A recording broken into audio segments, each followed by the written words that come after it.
ತಾಲೂಕು ಮತ್ತು ಹೋಬಳಿ ಮಟ್ಟದಲ್ಲಿ ಈ ಟೆಕ್ನಿಕಲ್ ಕೋರ್ಸನ್ನು ತರುವಂಥ ಒಂದು ಕೆಲಸವನ್ನು ಮಾಡಿದರೆ ಗ್ರಾಮೀಣ ಪ್ರದೇಶದ ವಿದ್ಯಾರ್ಥಿಗಳು ಟೆಕ್ನಿಕಲ್ ಕೋರ್ಸ್ ಮಾಡಿದರೆ ನಮ್ಮ ಜಿಲ್ಲೆಗೆ ಒಳ್ಳೆಯ ಎಲ್ಲ ವಿದ್ಯಾರ್ಥಿಗಳಿಗೆ ಉದ್ಯೋಗ ಸಿಗುತ್ತೆ ಅನ್ನುವಂಥದ್ದು ಒಂದು ಕಾರಣ.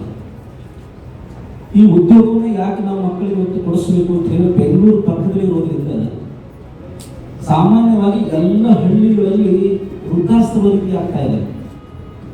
ಉದ್ಯೋಗವನ್ನು ಹುಡುಕಿಕೊಂಡು ಯುವಕರೆಲ್ಲ ಬೆಂಗಳೂರು ಹೋಗ್ತಾ ಇದ್ದಾರೆ. ವೃದ್ಧಾಶ್ರಮದಲ್ಲಿ ಬಿದ್ದರೆ ಇರತಕ್ಕಂಥ ಹಳ್ಳಿಗಳಾಗ್ತಾ ಇದೆ. ಹಳ್ಳಿಗಳಲ್ಲಿ ಕೃಷಿ ಮಾಡೋರು ಯಾರು ಆಗ್ತಾ ಇಲ್ಲ.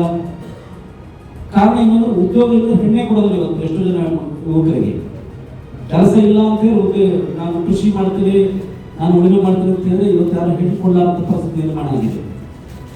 ಅದಕ್ಕೆ ನಮ್ಮ ಜಿಲ್ಲೆ ಮೊದಲೇ ಅಭಿವೃದ್ಧಿಯನ್ನು ಹೊಂದಬೇಕಾದ್ರೆ ಉದ್ಯೋಗ ಪುರುಷ ಲಕ್ಷಣವಾಗಿ ಎಲ್ಲ ನಮ್ಮ ಯುವಕರಿಗೆ ಉದ್ಯೋಗ ಸಿಗಬೇಕು.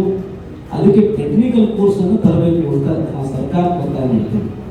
ಯಾಕಂದ್ರೆ ಈಗಾಗಲೇ 2000 ಎಕರೆಗಿಂತ ಹೆಚ್ಚು ನಮ್ಮ ವಸಂತ ನರಸಾಪುರದಲ್ಲಿ ಇಂಡಸ್ಟ್ರಿ ಬಂದಿದೆ, ಈಗಾಗಲೇ HCL ಬಂದಿದೆ. ಹಾಗಾಗಿ ಆ ತರುವ ಜೊತೆಯಲ್ಲಿ ನಮ್ಮ ಯುವಕರಿಗೆ ಉದ್ಯೋಗ ಕೊಡ್ತಕ್ಕಂಥ ಟೆಕ್ನಿಕಲ್ ಕೋರ್ಸನ್ನು IT ಆಗಿರ್ಬೋದು, ಇನ್ನೊಂದು ಡಿಪ್ಲೊಮಾ ಆಗಿರ್ಬೋದು, ಅವುಗಳನ್ನು ತರುವಂಥ ಕೆಲಸವನ್ನು ಸರ್ಕಾರಗಳು ಮಾಡಿದರೆ ನೀವು ನಮ್ಮ ಜಿಲ್ಲೆಗೆ ಕೈಗಾರಿಕೆ ಅನ್ನೋದಕ್ಕೆ ಸಾರ್ಥಕ ಆಗುತ್ತೆ. ಇಲ್ಲದೆ ಹೋದರೆ ನಮ್ಮ ಜಿಲ್ಲೆ ಅಭಿವೃದ್ಧಿಯಿಂದ ಶೂನ್ಯವಾಗುತ್ತೆ. ಹಳ್ಳಿಗಳೆಲ್ಲ ಯುವಕರೆಲ್ಲ ದಾರಿದ್ರ್ಯವಾಗುತ್ತೆ. ಮತ್ತು ಈಗಾಗಲೇ ನಾವು ಪತ್ರಿಕೆಯಲ್ಲಿ ನೋಡ್ತಾ ಇದ್ದೇವೆ, ನಮ್ಮ ಜಿಲ್ಲೆಯೊಳಗೆ ಈಗಾಗಲೇ ಮೆಟ್ರೋ ಬರುತ್ತೆ ಅಂತ ಒಂದು ವಿಚಾರ ಇತ್ತು, ಆದರೆ ಸರಿಯಾದ ರೀತಿ ಆಗ್ತಾ ಇಲ್ಲ.